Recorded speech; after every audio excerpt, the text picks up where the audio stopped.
दिल्लीतल्या सुनील तटकरे यांच्या निवासस्थानी राष्ट्रवादीची बैठक सुरू आहे। अगदी काही क्षणापूर्वी आपण आमचे प्रतिनिधी ज्ञानेश्वर चौतमल यांच्याशी बोललो आणि त्यांनी सांगितलं की अजित पवार सुद्धा काही वेळापूर्वी तिथे दाखल झालेत। आता प्रफुल्ल पटेल, छगन भुजबळ सुद्धा बैठकीला उपस्थित आहेत असं समजतंय आणि या सगळ्या नेत्यांच्या उपस्थितीत ही महत्त्वाची बैठक पार पडते। कारण सकाळपासून खरं तर पीएमओकडून म्हणजे पंतप्रधानांच्या कार्यालयाकडून विविध नेत्यांना, जे नवनिर्वाचित खासदार आहेत त्यांना फोन जात आहेत। मंत्रिमंडळामध्ये त्यांचा समावेश होणार असल्यामुळे शपथविधीसाठी बोलावणं धाडण्यासाठी हे फोन आहेत आणि अशात अजित पवारांच्या राष्ट्रवादीच्या कुठल्याही नवनिर्वाचित खासदाराला अजूनपर्यंत तरी फोन आला नव्हता।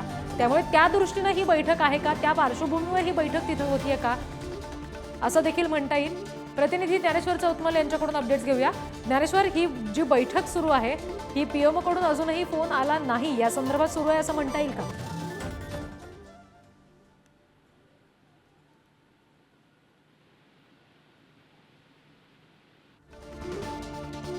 सध्या ही दृश्य आपण बघतोय। अजित पवार अगदी काही वेळापूर्वी दिल्लीतलं जे सुनील तटकरे यांचं निवासस्थान आहे तिथे पोहोचले तेव्हाची ही दृश्य आहेत। बैठक महत्त्वाची सुनील तटकरे यांच्या या निवासस्थानी सुरू आहे दिल्लीतल्या। त्याच्यासाठी अजित पवारांसोबतच छगन भुजबळ सुद्धा उपस्थित आहेत असं कळतंय। प्रफुल्ल पटेल या बैठकीला उपस्थित आहेत असं कळतंय।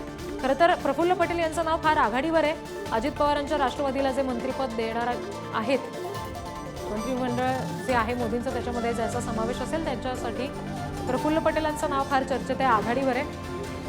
सुनील तटकरे यांच्या घरी सध्या एक बैठक सुरू आहे ज्याच्यासाठी भुजबळ सुद्धा उपस्थित आहेत, प्रफुल्ल पटेल उपस्थित आहेत, स्वतः अजित पवार काही वेळापूर्वी दाखल झालेत। आता बैठकीत नेमकी काय खलबतं होत आहेत हे पाहणं फार महत्त्वाचं असेल। एक मंत्रिपद हे अजितदादांच्या राष्ट्रवादीला दिलं जाणार आहे आणि त्या पार्श्वभूमीवर ही बैठक आहे का हे अगदी थोड्या वेळात स्पष्ट होईलच। बैठकीनंतर या नेत्यांपैकी कोणी, खुद्द अजित पवार सुद्धा पत्रकारांशी बोलतायत का, काय माहिती देत आहेत का हे पाहणं महत्त्वाचं आणि तितकंच औत्सुक्याचं ठरणार आहे। प्रतिनिधी ज्ञानेश्वर चौतमल सध्या दिल्लीमध्ये आहेत, त्यांच्याशी आपण बोलूया।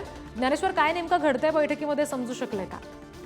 अद्याप अजित पवारांच्या राष्ट्रवादीच्या प्रफुल्ल पटेलांचं नाव चर्चेत जरी असलं तरी पीएमओकडून त्यांना मंत्रिपदाच्या संदर्भात कोणताही फोन अद्याप आलेला नाही। 11:30च्या दरम्यान पंतप्रधान नरेंद्र मोदींच्या घरी जे मंत्रिमंडळातले खासदार असणार आहेत त्यांना चहापानासाठी बोलवण्यात आलेलं आहे। आता सुनील तटकरे यांच्या दिल्लीतल्या निवासस्थानी अजित पवार असतील, छगन भुजबळ असतील, सुनील तटकरे असतील, हे तिघेही राष्ट्रवादीचे महत्वाचे नेते एकत्र चर्चेसाठी बसलेले आहेत। सुनील तटकरे यांच्या निवासस्थानी या तिन्ही नेत्यांमध्ये बैठक सुरू असल्याची माहिती मिळते। पाहावं लागणार आहे की पीएमओकडून कधीपर्यंत फोन येतोय।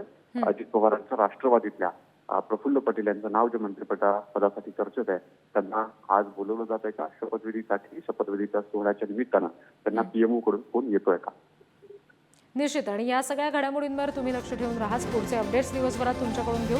मात्र या सध्याच्या बातमी संदर्भातले आणखी काही तपशील आपण बघितले नुकताच, ते म्हणजे अजित पवार, प्रफुल्ल पटेल, छगन भुजबळ यांच्यामध्ये सध्या बैठक सुरू आहे। सुनील तटकरे यांच्या घरी ही बैठक होती आहे।